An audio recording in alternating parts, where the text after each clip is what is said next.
Hey YouTube, this is me, Jonathan of Team Dueling Bunnies, aka Team DBZ. I'm doing a deck profile on a deck I just threw together last week. It actually topped 8. It's my Chaos Plant deck. And just figure I'd share it with you guys. Maybe you guys get some ideas, go off of it, or maybe make some suggestions. Whatever floats your boat, let me know. Subscribe. Just saying. Alright, we'll start off with the monsters. I run 2 Rykos, right?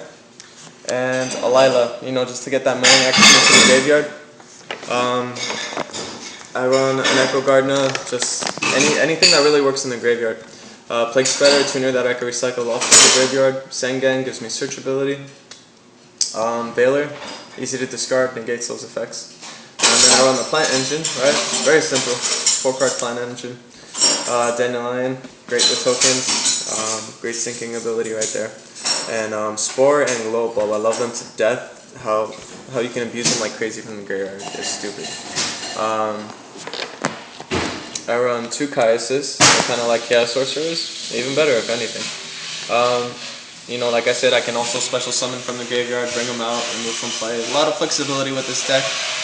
I run 2 Cyber Dragons, easy to special summon, pop with, use them as tribute fodder for the Caius or anything.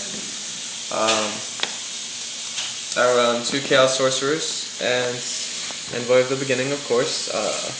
Invasion of Chaos, by the way, first dead. Thank you very much. I think that's my and of course Tengus, right? I'm a strong believer they work in almost any deck.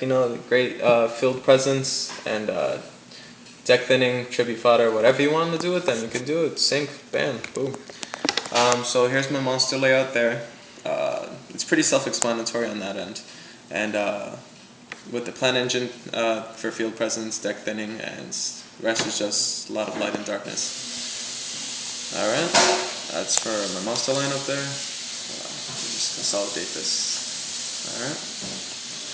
And then we have Charge, another great milling card, and it gives me allows me to search for other Light Swarms, which would thin my deck out even more. Heavy Storm, it's a staple for me. 1 for 1. Discard that missing light or dark monster you need for the Chaos, whatever, and on top of that you get to send one of your awesome tuners to the graveyard. I mean, not to the graveyard, to the field. Sync, bam, recycle, and there you go. Level 1 tuners, of course. Monster Reborn, MSTs. I only run 2. I was kind of struggling for space, so I sacrificed one of them. Because, Caius, I can pop anything, whether it's backfield, front field, doesn't matter. So, then I have Book of Moon, Dark Hole, just a bunch of staples here. I have a Pot of Duality. I really don't run, I'm contemplating whether to run 2, but I would never run 3 because of how frequent I special summon with this deck. Mind Control, with the number of tuners I have in here, and that I can recycle like crazy, just take control of my opponent's monster. Even with the new Exceeds right now, it's easy, it's so broken. Pot of Avarice, recycle my monsters, draw 2. Scapegoat, great for sinking as well. Important thing, play this on your opponent's turn if anything, because you can't summon this. A lot of people overlook that. Foolish Burial, like I said, a lot of these cards feed off of the graveyard, so I can throw anything, almost anything in there and make it work. 2 Solemn Warnings, I'm entering my traps now.